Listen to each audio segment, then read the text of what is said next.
Most men don't have one guy friend. If you literally asked all the men in your life, anyone listening or watching right now, if you asked all the men in your life, do you have one male friend you feel like you can say anything to? I would be willing to bet a lot that most of the men would say they don't have one male friend that they can share everything to.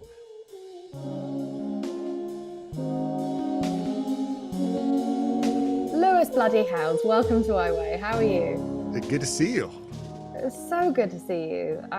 We've had a journey together. I met you like 10 years ago or something. I think it was 8 years ago. It was like almost as soon as I moved to Los Angeles. I remember us sitting down. I think we were at like some sort of wanky Soho House brunch or something. Yeah.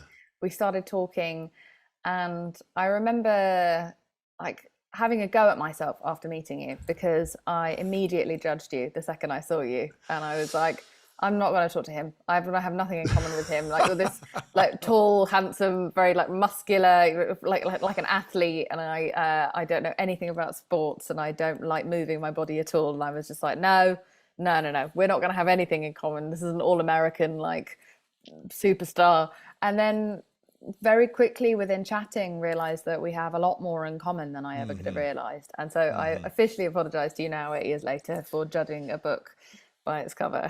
You know, it's interesting. I accept your apology. It's all good. And you know, it's interesting because I feel like we have a lot in common because I think most of your life you've had to break down the barriers of people assuming and judging you for being something. And just like you said, that's been my life as well. People look at me, I'm this tall guy, you know, I'm an American guy, I'm a former athlete, and they just judge and assume based on looks and assumptions. You look like the Oxford definition of like all-American hero. Like, you literally look like a hero. It's fucking ridiculous. So, but it's interesting though that it's, you know, we both had that struggle and continue to have that struggle to break down the barriers of just being judged by or people assuming something about us. And I think a lot of people have this experience in life. They assume something about them that may or may not be true. Whether they be underestimated or overestimated, or not even estimated at all. And so I agree.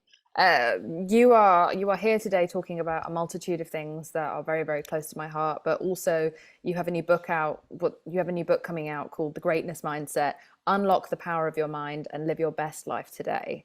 Now, again, if people who listen to this podcast, they Google you and see a picture of you and they're like, well, you know, he would be able to unlock the power of his mind and live his best life today because he is a tall, white, non-disabled, straight man. But there is so much more to your story. And I think that actually it's very easy to dismiss positivity in a culture in which so much like positivity is kind of like saturated the market. But what you have to offer is very practical advice based on having to pull yourself out of such deep, dark depths. And with your permission, may I partially re-traumatize you by revisiting your story so that people can understand the context of why I think it would be so helpful for you to be here today. And thank you for being here. I really I really admire you. I really look up to you in a lot of ways, and I'm especially happy that we have a man like you. And I feel this way whenever we, you know, the rare occasions we get men on this podcast to come and talk about their mental health. It is vitally important that someone who represents the antithesis of the men normally associated with vulnerability, that you are going out of your way to encourage everyone, but also mostly men, to be vulnerable. Yeah. Well, I appreciate it. Yeah. And I'm happy to dive into anything you want to talk about. Well, I guess I'd kind of like to ask you, what has your mental health journey been like throughout your life? I mean, right now I feel very peaceful. I feel very peaceful, free, and clear. Great. And for many years, I felt very like I was living in a lot of pain. I felt trapped. I felt afraid, and I felt unclear and unsure of myself. I doubted myself a lot, and I put on masks to project, to fit in, to feel like I belong to some type of, friend group and tribes and things like that over the years, to just serve, to have a kind of a sense of survival. So I did things to show people that I was strong enough, good enough, smart enough, or whatever. But at the that time, I felt like I was insignificant, you know, dumb, all these different things. I didn't think I was worthy, lovable, or acceptable at all for a long time. But that's why I was driven to accomplish and achieve, so that people would acknowledge that I had some type of talent. And that only got me so far. That allowed me to accomplish a lot of goals and have outward success in terms of accomplishments with sports and then business. But it left me feeling so empty, so alone, and so scared inside, that I would just have breakdown after breakdown in my life, because my emotions were trapped. My emotions were not free. And it wasn't until about 10 years ago when I started to unpack, unwind, and start a journey of healing. And as you know, healing is a journey. It's not an event that happens in a moment and then it's like, okay, I'm never triggered ever again in my life. It's a Hmm. journey of integration and alignment around the meaning we create from those memories, the meaning from the pain, the trauma, the big T, the little T's that we have, and finding the beauty and the meaning behind some horrific things that might happen to us. Hmm. And in no way am I here to talk about all the traumas that I've gone through and make them more or less than anyone else's. But we all face different things that cause us to doubt, to feel insecure, and Mm. do things to fit in. And I had my own set of instances. I was sexually abused by a man that I didn't know when I was 5. For 25 years, no one knew this about me, because I was so ashamed of it. I was Mhm. so insecure and so afraid that if anyone knew this about me, no one would love me. And no one would accept me. No one would be my friend. No one would believe me. And no one would anything if they knew this story about me. So I embodied the all American athlete. I was just like, I'm tough. I'm strong. I'm never going to cry. I'm never going to do these things. And I'm going to be the hero that these people want on these sports teams. I'm going to do whatever it takes to train as hard as I can to be a valuable asset to the team and accomplish my goals. And that fuel was Mm. extremely powerful in getting me to set goals and accomplish them, and getting me to get up early and train hard, and getting me to stay later than other people and work hard. And it gave me fuel, but it left me feeling extremely Mm. unfulfilled and Yeah, unhappy because while you're when running I'd on that accomplish. treadmill, you're running away from the Exhausting, problems. Yeah. Yeah, yeah, exhausting. yeah. And I still couldn't at the end of the day look myself in the mirror and say that I loved myself and I accepted myself. Mm. Not in like some egotistical, narcissistic way, but in just a healthy identity way. Um, so it's been a journey. Yeah, and thank you for sharing that. I wonder, is part of your physique, because you're like a big, broad, muscular man, a response at all to having been attacked when you were younger and I mean, I like think it making was, yourself look like fucking yeah. unbreakable? My way was the opposite way. I was a similar age when I was abused, Hmm. also by someone older than me, and part of my anorexia, I think, was me trying to kind of disappear and have Hmm. control over something. And I was just Yeah. wondering if there was any correlation with men, because, I haven't met a lot of men who've experienced such a thing. And I wonder how it Yeah. manifests physically sometimes. I mean, I was always kind of a tall, skinny kid. And so Mm. I just wanted to be stronger because I knew it would help me accomplish my goals as an athlete. So I was always trying to get like stronger and bigger to not essentially, I mean, it was really just to like be great as an athlete and defend myself in sports. It wasn't thinking like no one's ever going to do this to me again. As I became older, I was just naturally stronger. And I was like, okay, no man's going to do this to me as an adult because I can push them off of me and I can defend myself You now. I can rip couldn't their defend fucking head myself as off.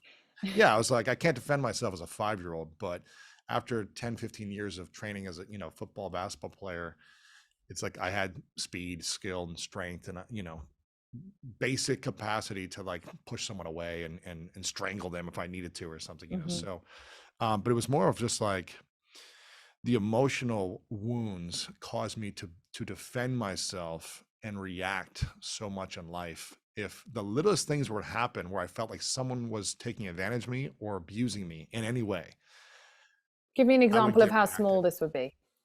I mean, someone cuts me off in the street, or someone just looks at me the wrong way. I mean, it's Hmm. like as a teenager, someone you don't know, and you're out down in the street, or you're at the gym, or you're at the wherever you're going to a party or at the movie theater or something as a 16-year-old, and some other kid you don't know looks at you the wrong way.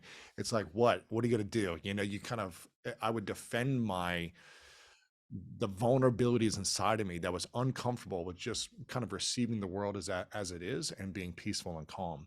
So I needed to project this identity of like, don't mess with me, or what are you going to do, or don't come at me, stuff like that. I mean, as I got older, when I was driving, it was like, if people would cut me off in the car, it was like, they're trying to beat me, they're abusing me, I'm going to go in front of them or Yeah. whatever it is, because just like any little thing in life or in business, if I felt like someone was doing a deal where they were just trying to use me, that would really trigger me. And I'm sure, in your Yeah. career in Hollywood, if you feel like someone's not paying you fairly, or if they're not putting you in the right position fairly, for me, that would have triggered me to react as opposed to respond from just, okay, well, that just doesn't work for me. And this is my boundary. And here's what I'm going to ask for.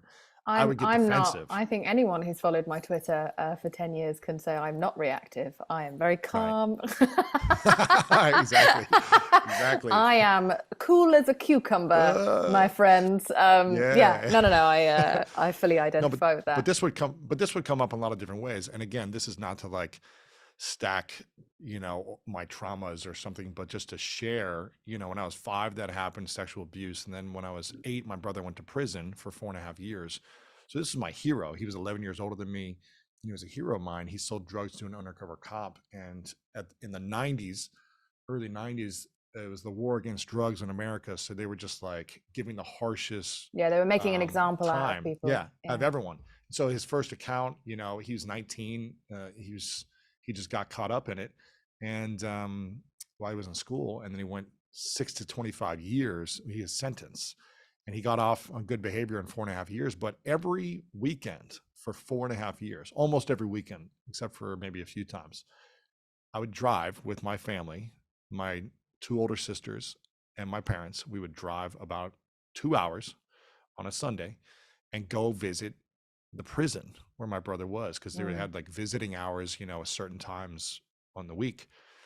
And so as a 8-year-old, I was in a prison a lot of times for 4 years. And also as an 8-year-old growing up in a small town in Ohio, you know, the neighborhoods, everyone knows what's going on, at least in the neighborhoods I was in. So the moms of the kids in my neighborhood wouldn't let their kids hang out with me because, I must be just as bad or do something like my brother did. Because in my town, it wasn't like in that small neighborhood, there weren't a lot of people going to jail. And Yeah. so it was like, There's a feeling of you, contagion, I feel like. yeah, exactly, Especially in that generation, I feel like they felt like they would ostracize a lot of people, be it gay people, not people specifically in Ohio, but I just mean like yeah. that generation's like attitude towards homosexuality or towards race or towards like fat people, towards Right. disability would always just be like, stay away from it because you can catch it. Exactly. So there was just like, I just felt alone. I just didn't have Mm. friends for those times. And I know there's other people that are listening that can probably relate to the feeling of feeling alone as a kid. Hmm. Um, and so I felt very alone. And And was your then, brother your best friend as a kid? I mean, he was older than me, so he would kind of just come hang out with me when he had time, but he was off like doing Yeah, teenager that's one of those. things, That's like me and my brother. My brother was 10 years older than me, and he was my best friend, but I was definitely not his best Yeah. friend. It Right, was, right. I was like, you're my hero.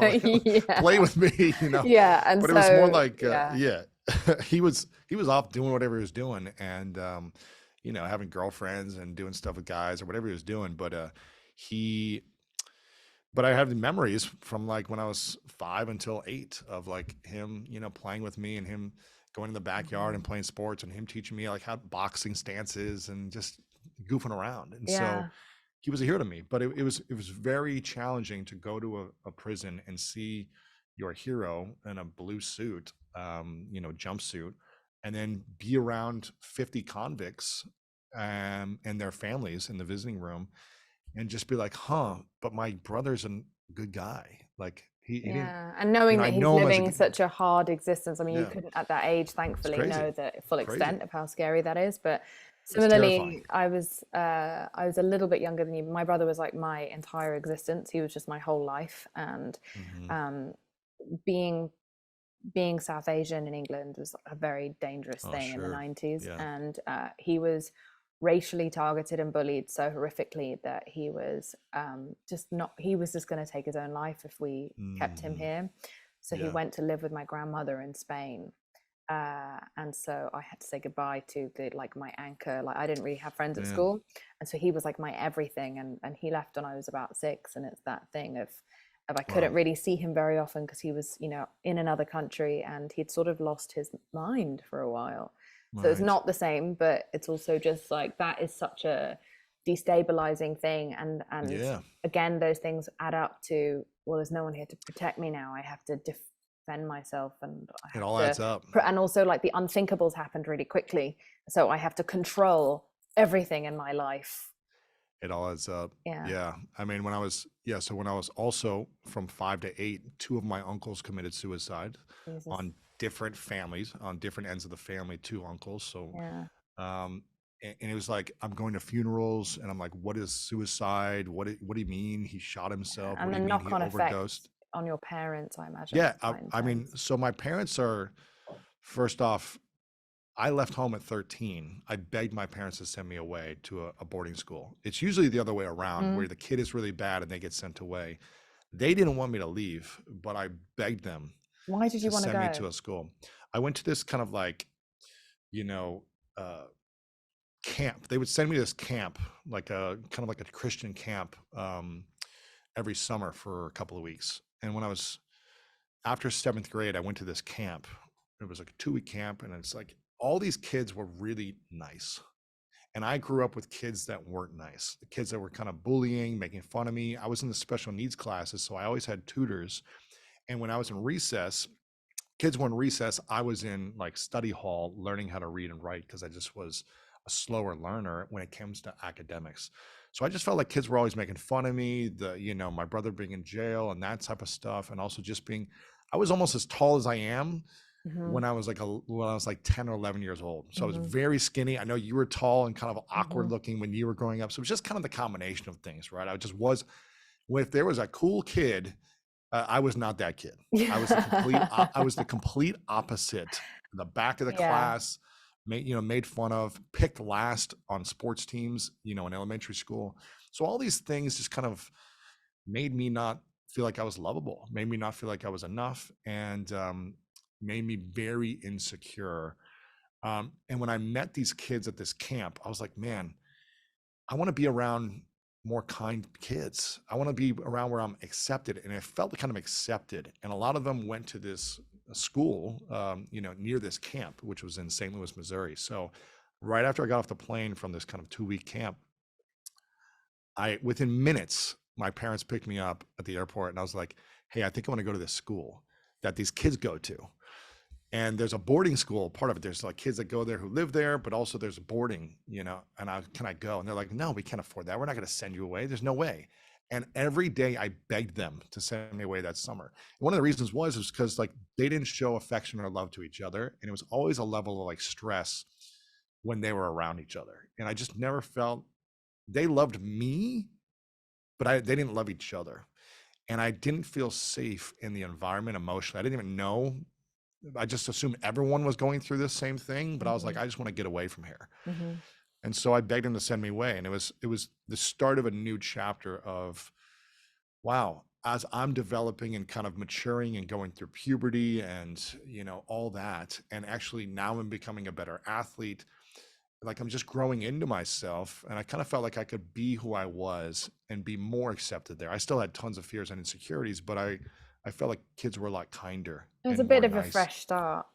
Fresh start. And I really felt like I needed space from my parents, to be honest, because they were fighting. It felt like what was every week. They eventually got divorced a couple of years later. They probably should have been divorced, but before I was even born. They had my brother when they were 19. Mm. They didn't know healing and emotional intelligence and how to communicate and effective, you know, uh, conflict resolution. They didn't have those skills. So I don't blame them. And they were great to me individually, but to each other, I just felt stress and I didn't feel safe or peaceful because there wasn't a sense of like love with them. And so all these things kind of like shaped my emotional mind and really put me in a state of insecurity, fear, and self-doubt. So all I was trying to do was get to safety, peace, and Control. well, really self-acceptance. And I was doing it through control, but I realized that wasn't the answer, that I needed to learn how to heal and find meaning from these painful memories. I needed to find resolution, to eliminate the shame and insecurities. But for the next 15 plus years, I just leaned into wearing masks and saying, I'm going to fit the archetype you want me to be. I'm going to be the best athlete I can be. I'm going to add value here. I'm going to do whatever it takes to succeed. But success, I've learned, is extremely selfish. It's about me. It's about what I want. And greatness, and leaning more into that, is about, healing, coming from an authentic place to pursue what you want and your dreams and your talents, but including others and impacting others around you in a positive way. And so I was driven by success to feel like I had meaning, but it just left me feeling unfulfilled. And it wasn't until I started to heal in the last 10 years, and it's a journey, as you know, it's not a one-time thing, it's an ongoing journey, where I was able to find a lot of peace. So you mentioned earlier on that you'd had a lot of breakdowns before Yeah. you were able to like hit whatever that rock bottom was that propelled you Uh-huh. into recovery. Can you tell me what those breakdowns look like? Mine were more like a sort of fugue state. Uh, what what did yours look like? I mean, I feel like I was kind of always like a low level breakdown internally, but when I hit 29, right before I hit 30, I moved to LA for a girl that I was dating long distance. The day I landed, she broke up with me. A classic Uh, tale. right? Went after it. You And know then what? James dumped me the day that I moved to Los Angeles as well. Yeah, really, yeah, yeah, yeah. I mean, he came see, we have more crawling in back common than you within a few know. weeks. Yeah. But it's a real fucker because this is a really lonely town. Oh man, it's And then crazy. you're Yeah. like, shit, now I don't know anyone. Now what? Yeah. Exactly. So, we got back together for like off and on for 6 months, but it was kind of like this emotional roller coaster that eventually it was like, okay, this isn't the right thing. And now I'm Mm. out in LA, and I moved here for this, but I don't want to be here anymore. It was like I was living in New York, living my best life. I moved for a girl, it didn't work out.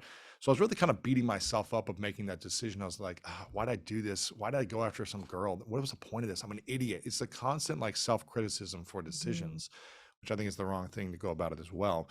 Um, but I decided to stay for this first year. I'm still in LA. I actually love it now. But that first year I didn't love it. And I was frustrated that I made a poor decision. I was frustrated this relationship didn't work out, and it caused a lot of stress and emotional heartbreak. Um, I was going through kind of a business partnership breakdown where we weren't aligning on our vision anymore of what we were creating. And we were just kind of snapping at each other and getting frustrated really easily. And to the point where I'm in the middle of Times Square at one point with him on like a event trip, and I feel like I want to punch him in the face in Times Square, and I'm like, we're like yelling at each other in the middle of Times Square about something that doesn't even matter. But we were just so frustrated, and we didn't have the tools and how to effectively communicate when there was conflict in a peaceful, loving way.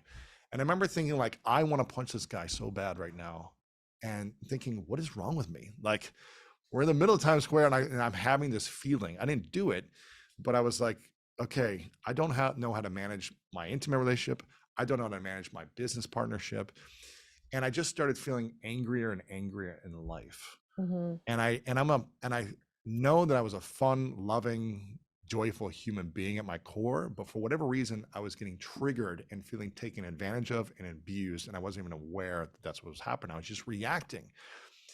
And So I does ended up, everyone yeah, kind of become your abuser, like in that moment? There's like on some that's how it felt. cellular level, That's how it felt. everyone who you and listen, like something I just want to stop with, which is that like, there are some people who, especially when you're socialized as a woman, Hmm. you're not really allowed, you're not given the space to act with aggression because you're Hmm. treated as though you're crazy, if you Hmm. even raise your voice or like double text.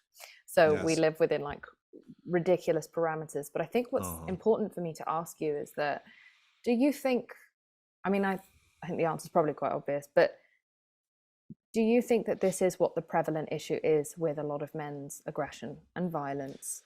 Is that there is not that they were necessarily all abused when they were younger, but No. is this a pattern that you have found, over the course of your career and speaking out and teaching men about your own vulnerability journey? Do you find that there is this underlying cause of pain in men? Because that's what I think, but I think that we've become so accustomed to kind of demonizing men, which comes from Yeah. an understandable place of just being fucking fed up. But Hmm. not to make you the spokesperson for all men, Sure, sorry, I sure, know they're sure. not a monolith, but I do think it's just interesting.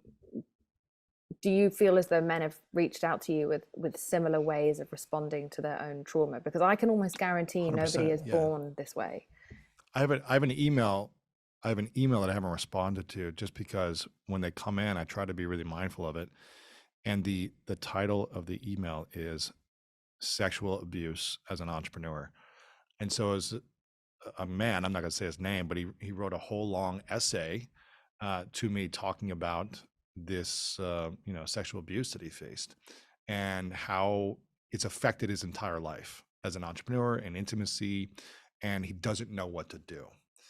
And I think, I'm not just saying this for men. Women have their own challenges and things they have to face in their own way.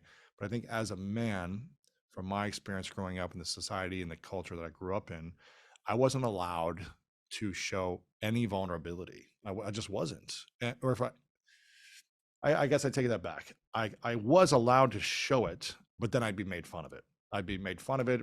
I'd be kicked out. I'd be picked on, whatever it Ostracized, might be. yeah. Yeah. So it's like, okay, I can do whatever I want to do, but there's consequences to these actions. And I think there's a lot of men suffering. There's a lot of men in a lot of pain that won't even say they're in pain, because I was one of them. I was like, no, I'm fine.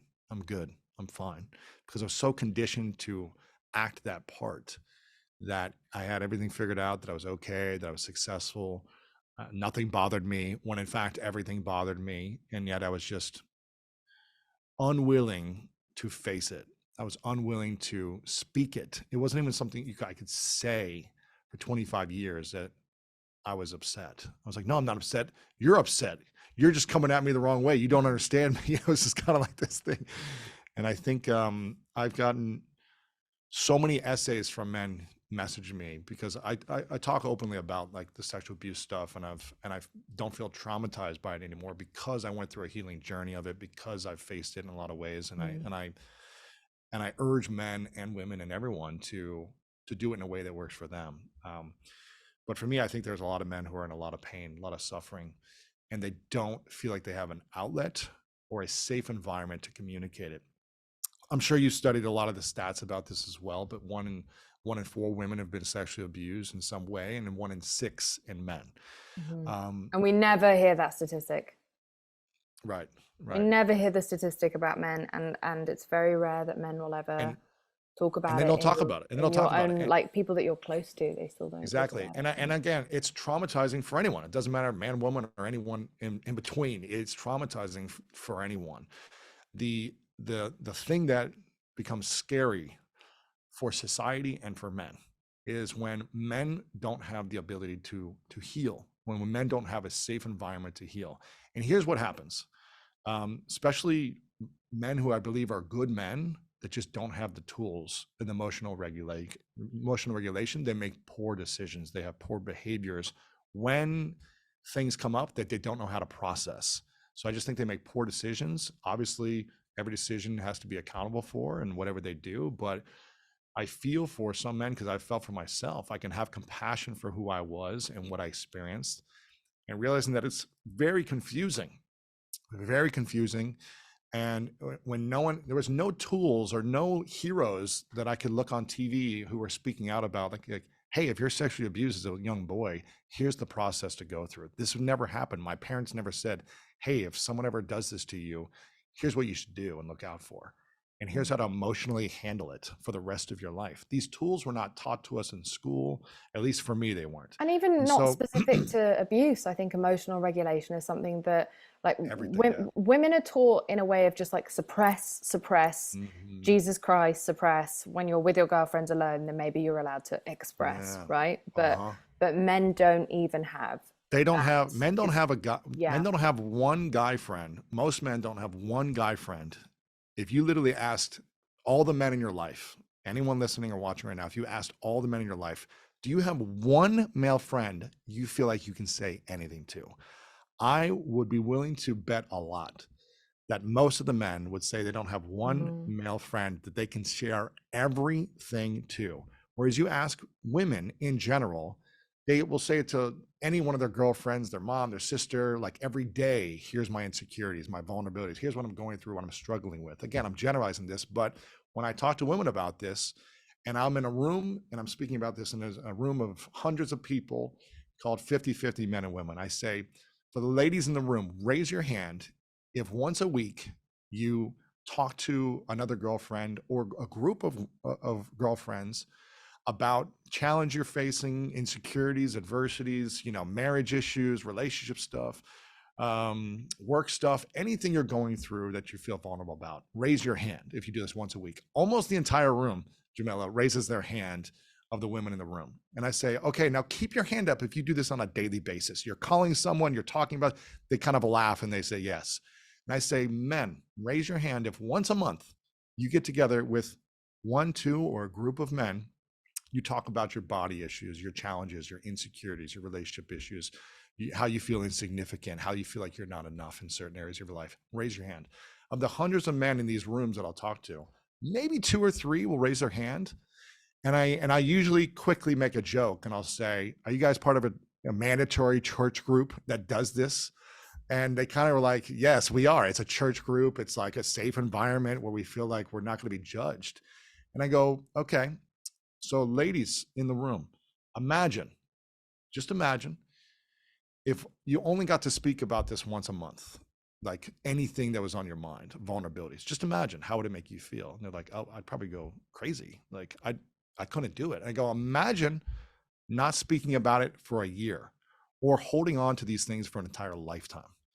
That is typically what a lot of men will experience. They will never open up about their shames, their guilts, their insecurities, the things they've done wrong, the things they can't forgive. They'll never talk about it. And again, I'm not saying it is okay no, on I know you're how not those men excusing anything. respond. Yeah, Yeah. there's no excuses on if they do that and then cause harm to others. That's not okay, and everyone's accounted for. But to see it from a lens of some compassion for that, for men in general, not the men who've done bad things to you, but just for the men in general, if you could say, if I never was able to share these things, how would it make you feel? It'd feel like you've got poison in your veins and it feels like you're going crazy. And I think that's where men tend to use anger and reaction with anger or extreme stoicism, and they just kind of keep it all together, and they're just like, okay, I'm going to be the strong one and hold it all together all the time and make sure I'm taking care of everything. That's where you see men in their 40s who look healthy having heart attacks. That's where you see people that don't have the ability, they explode, and they explode on anger, and you see it in the news and the press, and you see all these shootings. That's from men who are angry, that don't know how to express their emotions in a healthy, conscious way. And so this is the only way they can really do it. And that's, for me, a scary thing. And here's the challenge, Jameela. I don't know the solution for everyone. I know what's worked for me, because when I talk to men who start processing and they say, you know what, I've been married for 10, 15 years. I never felt like I've been able to be vulnerable with my wife. And I'm going to try it. I'm going to get the courage to finally like open up, to show like I'm gonna show I've never cried in front of her, so I'm gonna try it. I'm gonna be vulnerable and let my guard down. And I'm like, awesome. Let me know how it goes. They come back to me and they say, I don't know if I can do this again, because she wasn't able to receive it. She told me like, if I'm in breakdown, you can't be in breakdown. If I'm emotional, you can't be emotional, because then I can't trust you. I don't feel safe. And I'm not saying all women do this. Obviously, a lot of women are like really receptive to this. Yeah. But for the men that don't feel it's even safe in their intimate relationship because their woman has never seen them that way, and they're like, oh, this is a new thing, I don't know how to handle this. it's just, then where do we go from there? So it's an understanding of allowing healing for everyone, Hmm. men, women, and everyone, to allow healing to occur and to encourage it. And maybe you're not able to receive your partner being vulnerable with you, but encouraging them to do it with someone else until you are able to do that with them. And I think it's just a journey, it's a process, because we've all experienced certain traumas, big T, little t, that affect us today. And unless we're willing to heal and integrate those healing lessons continuously, um, it's going to be hard to regulate emotions, and we're going to cause pain and upset in others. Yeah, I often talk about the fact that if it would be so much better for women, who, where the vast, vast, vast majority of the violence that we receive is from men, it would benefit us tremendously to find a portal for men's emotions and to create coping skills and to have rejection destigmatized as kids, Mm-hmm. and really like nurture boys, like not just Yes. expect them to know what to do, given that they are in every way uh, taken away from what would be the correct intuitive response. Like they are Mm-hmm. conditioned and programmed.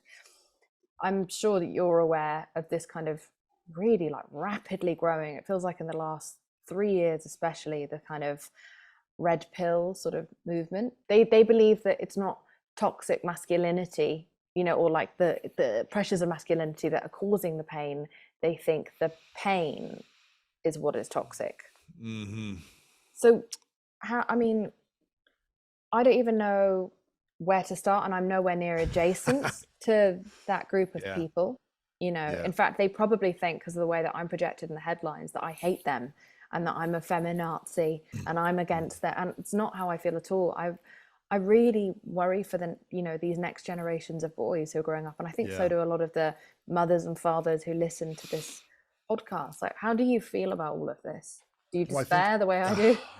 I mean, I'm not really in it that much, so I kind of like will see stuff here and there, but that's not really the content I'm consuming. So I'm Mm-hmm. aware of it, and it's funny because I was asking a friend to get fully clear. I was like, "What does actually red pill mean like these Mm-hmm. days?" Because isn't red pill from the Matrix Mm-hmm. like seeing the light and like lifting the veil and actually stepping into like seeing the world in a different way as opposed to being numb to the world? So that's kind of my view of a red pill, of like Matrix movie, like Mm-hmm. you're taking the action on that and you're waking up. But I feel like it's in a different light today, so I don't think it's actually portrayed the right way. But I'm just a big believer that it's tricky because you need discipline in life in order to create certain things that you want. You just can't sit around and be lazy all day and expect to live a fulfilling life if you don't have a mission you're going after, if you don't have meaning with a mission that you have, that is using your talents, your gifts, and your uniqueness to then impact others in a positive way. At least that's what I think a meaningful mission is. Mm-hmm. So I think people are being led in like, work hard, work out, make money, and you'll start to get the things you want, which is again the reverse You've been down of, that road. it's the reverse. It's the wrong. Emotional intelligence is is be, do, have. It's not have and then you'll be happy. Have the car and then you'll be happy. Have the girl and then you'll be fulfilled. It's the opposite. It's like be happy with who you are and the daily actions you're taking, that you're disciplined, that you are your word, that you're kind and generous to people, that I'm a big believer in like you open the door for people. You say yes sir, yes ma'am. You're trying to be as polite as possible in the context of what society allows you to do, but you do things that a gentleman would do. If you're kind of a young boy, that's the way I was raised. It's like you open the door. I open the door for my girlfriend and she likes it. She's not like, no, let me do it. She's like, thank you for being a leader in our relationship. So it's being aware of the environment you're in. But I'm a big believer in being a giver, being a generous gentleman. And in order to be a giver and generous to society, to the people around you, to Mm-hmm. strangers, you must be also generous to your own heart. You must be open and loving and kind. You must be compassionate to yourself. You must also take full accountability for your mistakes and your shortcomings. You must reflect on all your insecurities and say, you know what? these insecurities don't work for me anymore. I'm going to make a list of my biggest fears and I'm going to start going all in on them so that I can overcome my own challenges. I can overcome the older version of myself and get closer to an authentic, aligned version of who I want to be and bring that person closer to me now.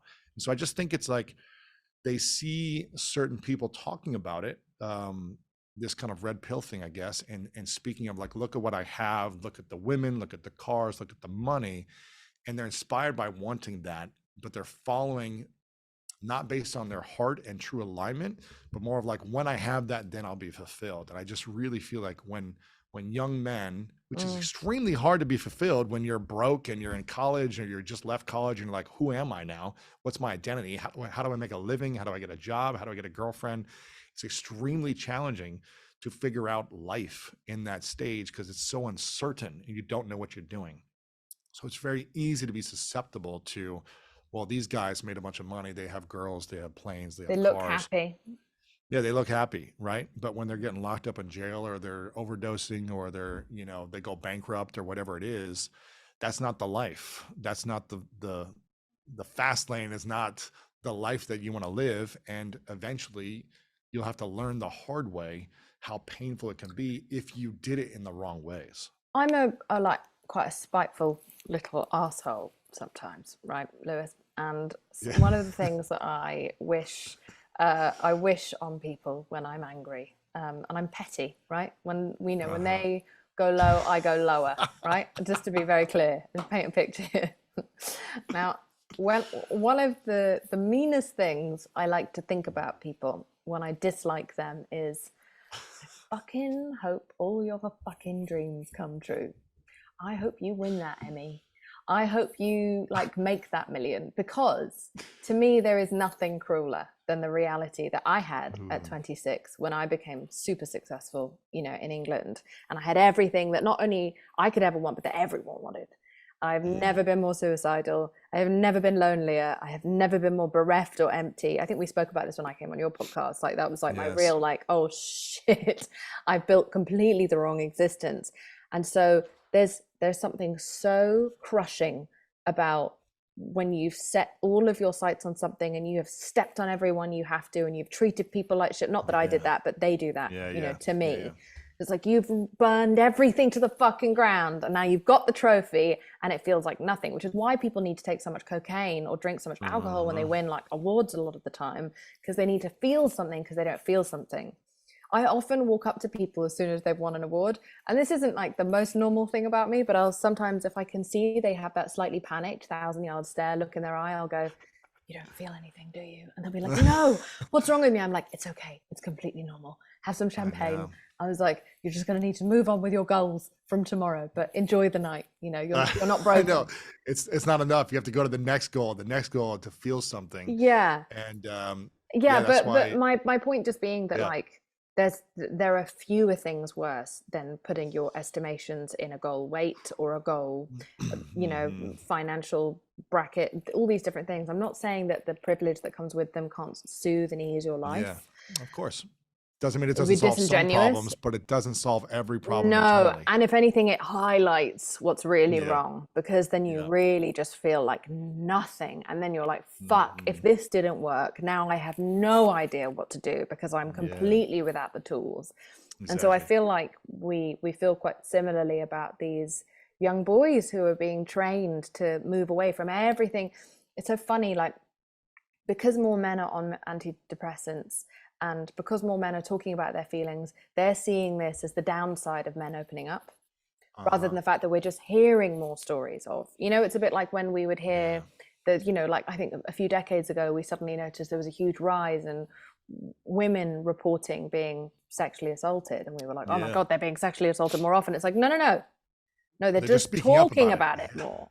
They're having the courage to talk about it. And so I think we're seeing like a similar panic, and it terrifies me. Can you talk to me about what you have done, like tangibly what you have done to pull yourself from that place of being lost and angry and defensive? I know it's a lot, but just I feel like I've break it down for me. Yeah.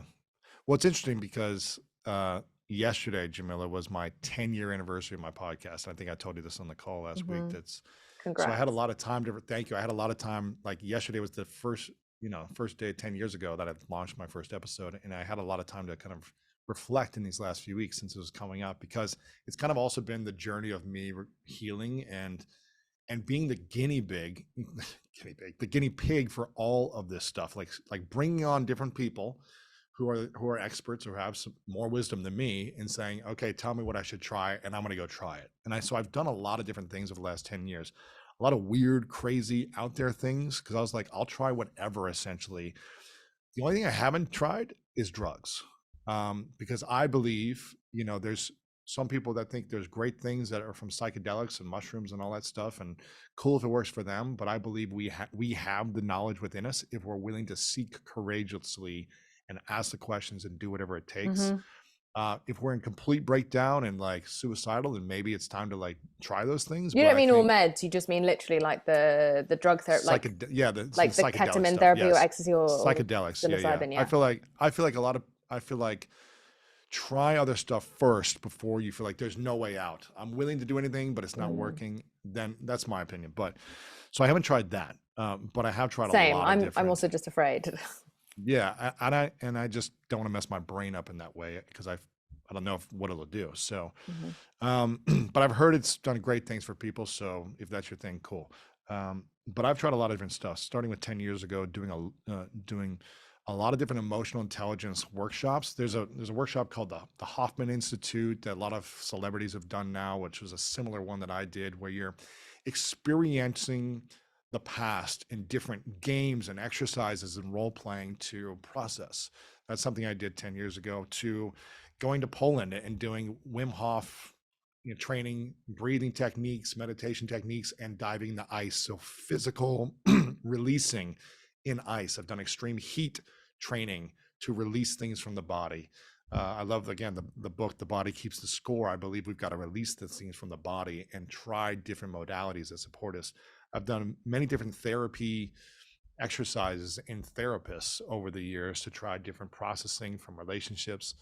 I went to India to study to be a meditation instructor for a number of weeks. I've tried lots of different modalities. And the thing that works for me is all of them, to be honest, because every time I do anything new, it unlocks something else. And then I have to, but the key is integrating the awareness. It's like, okay, now I'm aware. I feel stressed or a breakdown or this or something's off. Let me go try something to see what I can create awareness around, So do you have reflect on it. therapy? Like, is that, do you have that safe space? Right. Every 2 weeks I have an emotional coach that I go to, and things are really great. I feel peaceful. I feel free. I feel clear in my life, but I go because it feels great. I I'm a big fan of, like, when the best athletes in the world reach the top and they win the championship, they never say to themselves, you know what, maybe I don't need a coach anymore. Like, I figured this out. Coaches got me here. Now I'm just going to do it on my own and train on my own and hold myself accountable. They actually say, well, let me go find 3 to 4 other specialty coaches to help me improve my game so I can stay at the top. And I think, and I know you talked about therapy as well, but I think a lot of men don't like the idea of having an emotional coach. And I just call it an emotional coach if you don't want to call a therapist. It's someone who So is supports it you. someone who is a therapist or is it someone who is an emotional coach? She's an emotional coach that does therapy as well. Yeah. So okay, But so I was just trying to figure out if yes, it was a yes. different thing. And So so I she's just call it still a emotional therapist. coaching. Yeah. Okay, Yeah. great. She's a therapist for the last 30 years, done a lots of different types of therapies and stuff like that. I But love I love emotional coach. That feels good. yeah. And I think it's just framing it and packaging it in a way that works for you. I've got a business coach, I've got a fitness coach, I've got a nutritionist coach, and I've got an emotional coach. Um, and for me, that supports me and having accountability outside of myself, Mm. being able to talk about different things, being able to show different things. Here's my goals. Here's what I'm looking to create in my life. Can you give me some feedback? Here's where I had a breakdown. Can we talk about it and I can process it? Awesome. It's just getting to a place of making sure my energy feels good. I feel clear. I feel free and peaceful, so that when life happens, as you know, the last 3 years, life has happened to all of us in many different ways, and it's going to continue to happen. It's not like there's not going to be tragedy and adversity and pain and suffering. This will continue to happen for as long as we live. But how can we be peaceful when there is a lot of stress around us? How can we control the controllables inside of us. And for me, I just feel like it's asking a lot of ourselves to do it on our own without community, without support. I'm not saying you have to hire coaches and all these different things, but having an outlet to express these things and have accountability and friends who are also accountable to you, I think is supportive, especially in the societies or the industries we're in, where there is a lot of pressure in lots of different ways. And so for me, that's the way I handle it. I put myself through extreme challenges. That also works for my personality type as an athlete. I'm like, bring it on. Yeah, bring me whatever you want. I'm willing to be so uncomfortable. I don't like it. I don't like going to coaching every 2 weeks. I'm like, I'd rather just watch a football game half the time than talk about things. But I know the benefits of it. It's just like I don't like going to the gym every time, but I know the benefits, the results it's going to give me. I don't like eating salmon and vegetables. I like ice cream, but I know the benefits that it'll give me of doing it consistently, not just once in a while, but consistently. So that's what I do. But I feel like I just had a lot of inner suffering for a long time, and I was really good at masking it. That I was just sick and tired of feeling that kind of ball of pain in my chest off and on. That I was like, I'm willing to do whatever it takes. Mm. And I think that's just been my personality. Do you think that's gendered at all in the way that we've been raised, right? So I just wonder about it. Like, do you think that there is something that is more, because of the ways in which we're socialized, that is maybe more accessible? Like I've seen Russell Yeah. Brand and a bunch of other people.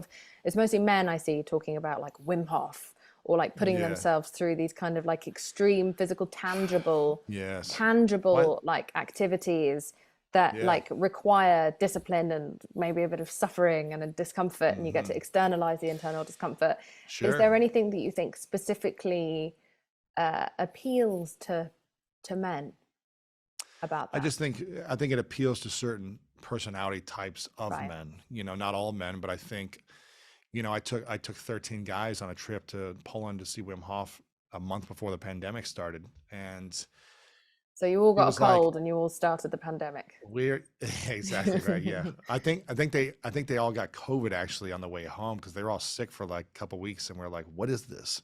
And Shit. I think it was kind of before all that, but it was but I brought a collection of guys. I brought artists and poets, I brought musicians, I brought athletes. Lots of different personality types, but I brought guys that I knew who I thought might be into it also. And half the time we were only in the ice for 10 minutes a day. It's not like all day you're freezing in the ice. It's like 10 minutes at a time, a few times a day. The rest of the time we're breathing and we're sitting in a circle crying, being vulnerable. And everyone is going around and sharing about different challenges they faced in a safe environment for men to open up. And men are talking about the struggles they have as fathers with their kids and the insecurities they face as dads, the insecurities they face with their wives. They feel like they're not enough after they finished one career and their identity was over. Now, who are they in the world after they were this champion in a previous life? And now, do they have value in the world? What is the direction? What is their intention moving forward? So, there's seasons of life that men go through, just like women, where they face these insecurities. Like they feel like they need to be the man. They got to be responsible for everything. They got to make the money and provide. They got to be strong at all times. And I know women have their own set of demands that they feel like they got to look perfect all the time and be sexy and be kind, funny, and all the things as well. And so it's just allowing for men specifically to have a space to be vulnerable and process. And it doesn't have to be with your wife or your girlfriend or your best guy friends, but encouraging men to do it with Mm. someone. If it's with an emotional coach, therapist, priest, it doesn't matter to me. Finding a modality that works for you. For me, Wim Hof was a fun experience and a challenge, but also a way to release. And that's why I like those challenges. Yeah, no, I just remember James and I both being faced with the proposition of the kind of Wim Hof technique and the ice Yeah. bath and everything. And James just jumped straight in, and I was like, not on your And you're like, no, I'm fucking good. life. Yeah. You couldn't pay me $1 million fucking to get in that ice bath. Like, I would rather just, I'd want to call a friend, have some pizza, and fucking talk Yeah. it through. But he loved it and found it It's beautiful. so changing and healing. And I'm sure that, by the way, like any gender, can go and enjoy and Hmm. find great value in those things. Yeah, I of just wonder course. if there's something that feels more appealing initially Sure. to Well, I mean, men when they've been told, all, like, fucking have a task, go and I fucking do know. it. It's all conditioning. It's not like biological, Yeah. but Well, I it think it's just is also, interesting. everything can be a Trojan horse too. It's like, okay, come and do this extreme challenge, but really what we're going to do is open up and Yeah. allow you to be vulnerable. And if that's what is the catalyst for people that are typically uncomfortable communicating vulnerably, then I think it's a beautiful catalyst finding something like that. I think, you know, growth has never been comfortable for me. I've never been like, yay, like this is comfortable when it's challenging. It's always on the other side where you're like, you learn the biggest lessons, but we've got to be willing to face them in order to grow and get uncomfortable in some way. It doesn't have to be an Hmm. extreme, ice bath or sauna sessions, or going to, top of a mountain in India or something for months. But it's like, what is the way that's going to be challenging for you? And maybe that is having a conversation with your dad or your mom in a way you've never had it before. Maybe that's all it takes, and having the courage to speak up. But just know that there's a multitude of ways out there that you can find, like a part. It might not Yeah. be the whole of healing, but it might be a path to healing. And Lewis has tried Path. them all. There's more that I get to try, I'm Yeah. sure. And like you said, it's a journey. Like there's no way where I feel like I'm fully healed or something. There's definitely, I still get stressed, I still get overwhelmed, I still get triggered, but I'm very intentional and aware when it happens, Yeah. so I don't react from a place of anger, fear, resentment, or scarcity. I'm able to pause and breathe because I've been integrating and practicing it, and I feel like I'm in a safe, comfortable environment where I can respond differently. Am I always responding perfectly? Absolutely not. But I feel the consistent integration supports me, and that's why the accountability of an emotional coach every 2 weeks supports me in staying on top of it, so I don't go back. 100%. So your book is called The Greatness Mindset, right? And I think that a lot of people can see that and imagine it's like just a capitalist, you know, reach the top of the, fucking like get all the Bugattis and reach the top of the, like, the food chain manifesto. Uh huh. But myself, for myself, having like watched your podcast over the years and watched like your own definition of greatness Hmm. change, even when I was on your podcast and I was challenging, the idea of legacy and your Yeah. idea of legacy, and Hmm. I've watched you shift in what you Hmm. consider greatness to be, and it feels much more, it feels much less materialistic. Yeah. Not to Yeah. say Of that you can't course. have those things and you don't want those things, and you personally don't aspire to those things, but Mhm. this book is not that. Can you Yeah. explain Well, it's for interesting, anyone kind who of might going. feel very, who might feel, Sure. Well, everything for me is a Trojan horse, and everything I yeah, do is creating it for the person I once was that needed it, and the person I am today that needs it. So it's always something like to support me in becoming a better version of myself. Um, and I want to add a couple things around this.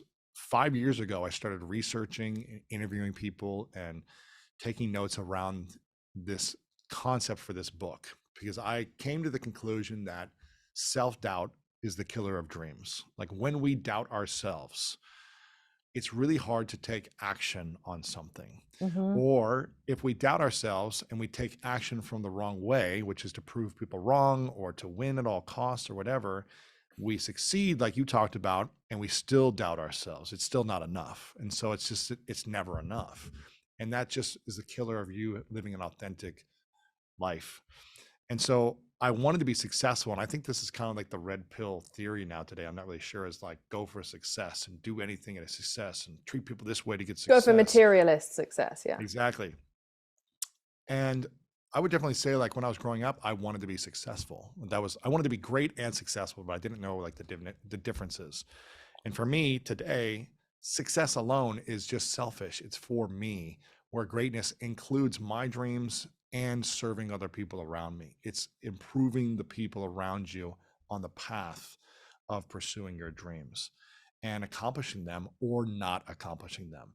It's like, I'll give an example. I was on the USA men's national handball team for the last 8 years, essentially. And I always wanted to be an Olympian and go to the Olympics. That's why I had the dream of making the team, training with the team for 8 years, and we never qualified. But just because my dream of being Olympian never happened didn't mean it wasn't a dream come true. From all the experiences I had of traveling the world with Team USA, playing against other Olympians, national teams from all over the world, and getting to experience something that brought me a lot of pride in what I was overcoming and developing in myself. So just because the dream didn't happen didn't mean it wasn't a dream come true experience. And I think when we can think about greatness as pursuing our meaningful mission, Mm-hmm. which includes service to other people in a positive way, then it actually doesn't matter if you accomplish it. You might be let down or disappointed, but it's not going to ruin your life or ruin your identity and your self-worth. And I think a lot of people put their self-worth in their accomplishments, in their money, in their success, in the Oscar awards, but In the then it's body still image. in the body image, in the surgeries, and it's still not enough when they have it because their self-worth is wounded. And I know this because mine was wounded for a long time. And I have compassion for people, and this is not a make wrong or a judgment. It's just if you're at a stage where you feel like, why am I not feeling like enough still? I've worked hard. I did what my parents told me to do. I got the degree. I got this thing. I've been pursuing this, but why do I still not feel like I accept myself fully and I'm enough? That's what this is for. It's creating a new process. This is the process I wish I had when I was 16, 21, 30.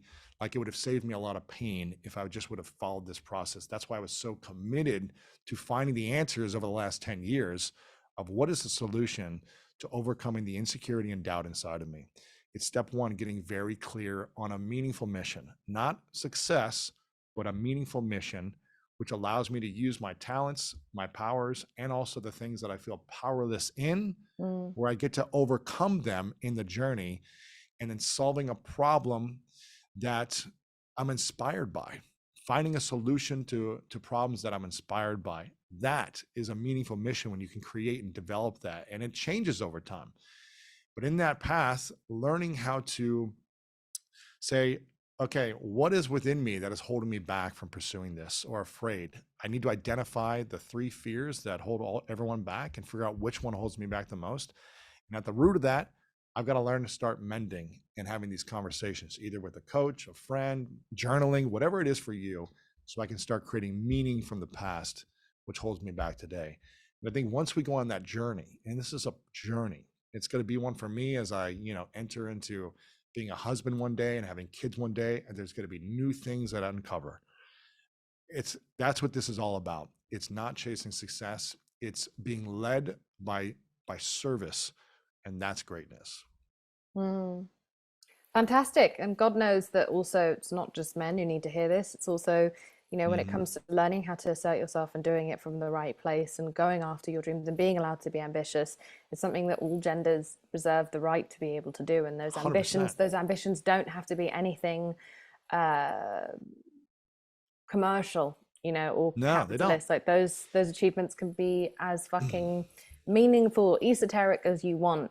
But 100%. women especially are never encouraged to really like go after what we want and to be maybe a little bit selfish Yeah. and self-serving, or to feel like we're allowed to give to Sure. the community and give to ourselves. And so I think a lot of Well, I people think would the find key, this book very yeah. interesting, and I like your Trojan horse approach. And I'm Thank you. really glad that especially men have more role models out there like you, because we've never needed it so much as in the rise of this very old-fashioned like rhetoric coming back.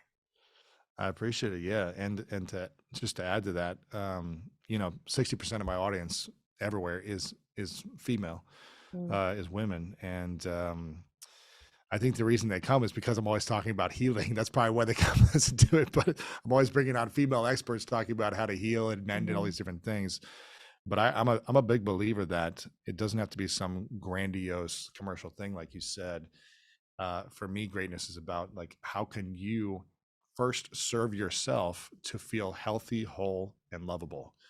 That's what it is. Like that should be priority one, is you feel whole, healthy, and loved, because you are. But we have to remember that a lot of times. So that's priority one. I even told my girlfriend when she asked me this, I don't know if we have 2 more minutes left, but when we asked My girlfriend asked me before we started dating, Jameela, you'll love this. She asked me, we were like casually dating, but not committed, right? She said, Lewis, what are your priorities in life? And the old priorities question from the girlfriend, right? She said, what are your priorities? And I said, well, I know what they are, but I don't think you're going to want to hear the truth. So do you want me to be honest and authentic, or do you want me to say what you're going to like? And she said, I want you to be honest and authentic. I said, are you sure? Because the women I've sold in the past did not like what I said, and it caused a lot of pain and it caused a lot of friction. And I'm not about that anymore. So I just want to know if you're clear that what I'm about to say, you're probably not going to want to date me or hang out with me anymore when I'm telling you my truth. Fucking hell. Go She on, said, spit it out. right? So she's like, tell me. She's like, what do you mean? And I go, okay, well, most of the time I hear that women in a relationship with a man, that the women want to be the number one priority to that man. And I don't believe that is what should happen. Mm-hmm. And my number one priority in life right now for this season, this may change, but right now my number one priority is my health, is my emotional, spiritual, and physical well-being, my health. Because if I don't have my health, I can't be a good partner to you or help anyone. So number one is taking care of me. And I think that needs to be priority number one for women as well, taking care of their health. And it means doing whatever they need to support their emotional well-being and their health. Number two, for me personally, this season of my life, you won't be my second priority, and no woman wants to hear that. Number two priority will be my mission, because I feel like I'm here to fulfill a mission and to be of service to people in a big way for this season of my life. Maybe in 20 years, it's going to change. But right now, I'm on a mission, and I have a big purpose for me to serve that mission. And if I feel like my health and my energy is low, then I'm not going to be able to fulfill my mission, and I'm going to be an unhappy human being. I'm going to be frustrated, and then I'm not going to be a good partner. And that's where number three, my intimate relationship will be my third priority, making sure that you are taken care of, that you're supported, that you're elevated, that you're seen, that you're loved. But I need to make sure 1 and 2 are just a little bit above that so that those don't fall short. Because when those two are number 1 and 2, you're going to feel like the biggest priority in the world. You're going to feel like you have all of me all the time. And and she said, so I said, are you ready to probably not all of you all the time, but probably just like when you're there all the time when I'm with you. But when you're there, you're really present. When I'm with you. Yeah. When all of you all the time when I'm with you. Yeah. And I said, so are you scared? And she goes, this is amazing. I've always wanted to find a man who had a purpose, but all these men that I dated in the past made me their purpose. And I was always like, no, but what's the thing you're supposed to do that you feel called to do in this world? Like, go do that thing. And none of them ever could figure it out, she said. And she said after a while, she was like, but you got to go figure that out. You got to go do the thing that you're called to do on this planet. And so it matched us. Yeah. But yeah, James and I say we're like 2.5 on each other's list. Exactly. Which feels good. Yeah. But I think all women should be saying, I get to and deserve to make sure my cup is full with my emotional, physical, and spiritual health first. Amen. Then I can be there for my kids and family, or if I'm building a career or whatever it is, I can do that second. But as you know, if you're drained and you don't have energy and your health is out of whack, you can't be good in your relationship or your career. And so we must take care of our health first. Very well said. And I hope loads of people go out and buy this book, and I hope people follow you online, everyone to listen to your podcast. Lewis, you're a light. You're a fucking light. I'm glad that light shines on the inside, not just on the outside for all of us. Appreciate you. Thanks, Jameela. Well done on all this work. It's very inspiring. Thank you.